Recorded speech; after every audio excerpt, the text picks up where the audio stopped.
10 days after 9/11, I went through the Pentagon and I saw Secretary Rumsfeld and Deputy Secretary Wolfowitz. I went downstairs just to say hello to some of the people on the joint staff who had used to work for me, and one of the generals called me and he said, "Sir, you gotta come in. You gotta come in and talk to me a second." I said, "Well, you're too busy." He said, "No." He says, "We've made the decision. We're going to war with Iraq." This was on or about the 20th of September. I said, "We're going to war with Iraq. Why?" He said, "I don't know." He said, "I guess they don't know what else to do." So I said, "Well, did they find some information connecting Saddam to Al-Qaeda?" He said, No. He says, "There's nothing new that way. They just made the decision to go to war with Iraq." He said, "I guess it's like we don't know what to do about terrorists, but we've got a good military and we can take down governments." So I came back to see him a few weeks later, and by that time we were bombing in Afghanistan. I said, "Are we still going to war with Iraq?" And he said, "Oh, it's worse than that." He said, he reached over on his desk, he picked up a piece of paper, he said, I just got this down from upstairs, meaning the Secretary of Defense's office today, and he said, "This is a memo that describes how we're going to take out 7 countries in 5 years, starting with Iraq and then Syria, Lebanon, Libya, Somalia, Sudan, and finishing off Iran."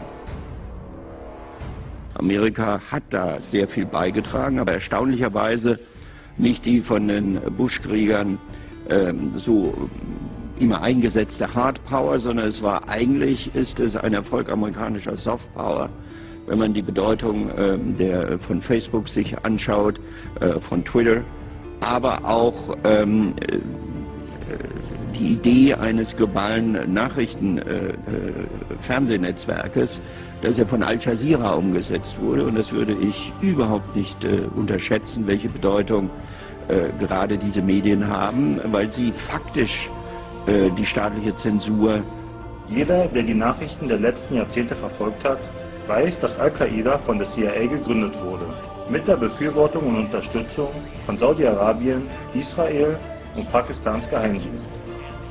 Zbigniew Brzezinski hat 2 Bücher geschrieben, in denen er damit angegeben hat, dass sie 1979 die Gruppe kreiert haben und sie die Russen attackieren ließen, um sie dazu zu bringen, in Afghanistan einzumarschieren, damit die Sowjets, Zitat, ihr Vietnam haben können. Das ist ein Fakt. Und dass die Moslem-Brigaden vom britischen Geheimdienst kontrolliert werden, geht zurück zu Lawrence von Arabien. Aber der Schwindel ist, dass Osama bin Laden und Al-Qaida die Operation, Serbien anzugreifen, Jemen koordinierten.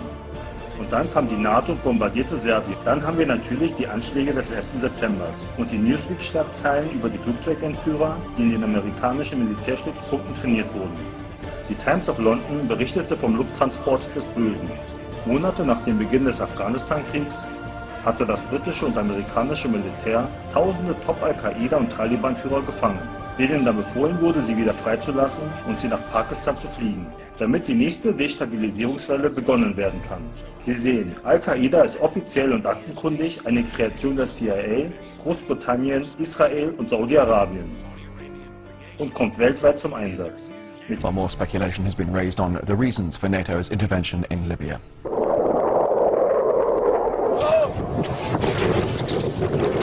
According to some, it's about protecting civilians. We must not tolerate this regime using military force against its own people. Others say it's about oil. The only reason they're interested with Libya is about the oil. You'd think we'd be in Iraq if the major export there was broccoli. But some are convinced intervention in Libya is all about currency, specifically Gaddafi's plan to introduce the gold dinar, a single African currency made from gold, a true sharing of the wealth. It's one of these things that you have to plan almost in secret, because as soon as you say you're going to change over from the dollar to something else, you're going to be targeted. There were 2 conferences on this. One in 96 and another one in the year 2000, called the World Mataba Conference, organised by Gaddafi. And everybody was interested. I think most countries in Africa were keen. Gaddafi didn't give up.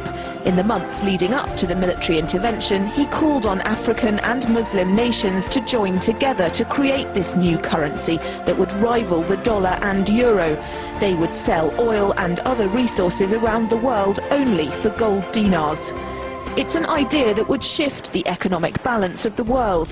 Countries' wealth would depend on how much gold they have, not how many dollars they trade. And Libya has 144 tons of gold. The UK has double that, but 10 times the population. If Gaddafi had an intent to try to reprice his oil or whatever else the country was selling in the global markets and accept something else as a currency, or maybe launch a gold dinar currency, any move such as that would certainly not be welcomed by the power elite today who are responsible for controlling the world's central banks. So yes, that would certainly be something that would cause his immediate dismissal and the need for other reasons to be brought forth for removing him from power. It's happened before. In 2000, Saddam Hussein announced Iraqi oil would be traded in euros, not dollars. Sanctions and an invasion followed. تدجر هو عالم سياسة أمريكي مختص في الإرهاب، في الواقع من أفضل علماء السياسة المختصين في الإرهاب مش في أمريكا فقط، في العالم تقريبا.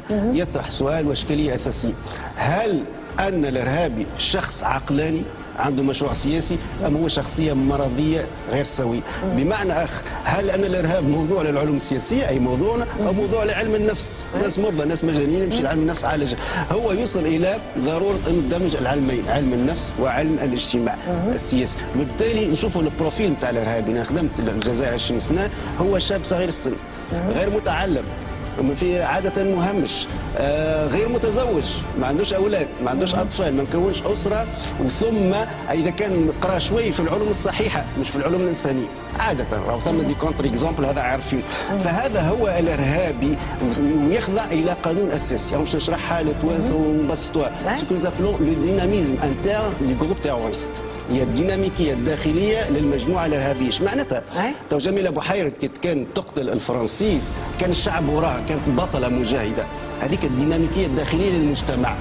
الارهابي كي يقتل، لأنه عملية الجريمة القتل العادي هو جرم يجرم المجتمع، لكن في وسط مجموعة 20-30 نفر أنت تقتل ستذهب الجنة، أنت تقتل أنت على خط صحيح، أنت تقتل في الطاغوت، أنت تقتل في أعداء الإسلام إلى آخره، يشحنوه. فهو كي تخرجوا من المجموعة الداخلية كالديناميكية الداخلية بتاعه يولي إنسان عادي. بالنسبة لي القتل جريمة، ما ينجمش يقتل مثل أي إنسان. فإحنا دورنا هو تفكيك الديناميكية الداخلية للمجموعات الإرهابية، جبدان خراجه من فرد بالفرد، نخرجوه من المجموعة، لو خرج من المجموعة مباشرة يولي إنسان عادي. ثقافة الإرهاب هي ثقافة العنف، ثقافة الإرهاب هو فين عندهم ايديولوجيا كاملة. مثلا القاعدة كفكر، ما هي الفكر القاعدة؟ القاعدة كفكرة هو التقاء طيرين الوهابية السعودية المتطرفة التكفيرية، الناس كل كفر، صوفيين، قوميين، علمانيين، مسيحيين، كل على بعضها كفر، مع الجهادية المصرية، مع أيمن الظواهري التي خرجت من سيد قطب. إذن كوكتيل اكسبلوزيف، التقى شيئين تفجروا، اللي هو الجهادية المصرية مع الوهابية السعودية المتطرفة، عملوا القاعدة. لكن القاعدة أيضا من الناحية التقنية البحتة انتهت في ترابورة، قصفوها، تفكت. مدير المخابرات الخارجية الفرنسية السابق عمل في لجنة تحقيق برلمانية والفيديو منشور يقول انتهت راي القاعده، ما موجود هو ارهاب محلي، على الاقل هو ارهاب اقليمي، ممكن ارهابيين توانسه ينسقوا مع الجزائريين مع الليبيين، لكن انه قاعده في ترابوره تعطي فاكس وايميل هذا وهم، لانه ايضا القاعده استخدمت من قبل ديكتاتوريات، استخدموها الامريكان احتلوا العراق، قالوا صدام حسين صديق القاعده، طبعا هو كله كذب خداع. آلة يعني استعملوها. آلة هي نسميها كي كوكاكولا، ماركه مسجله.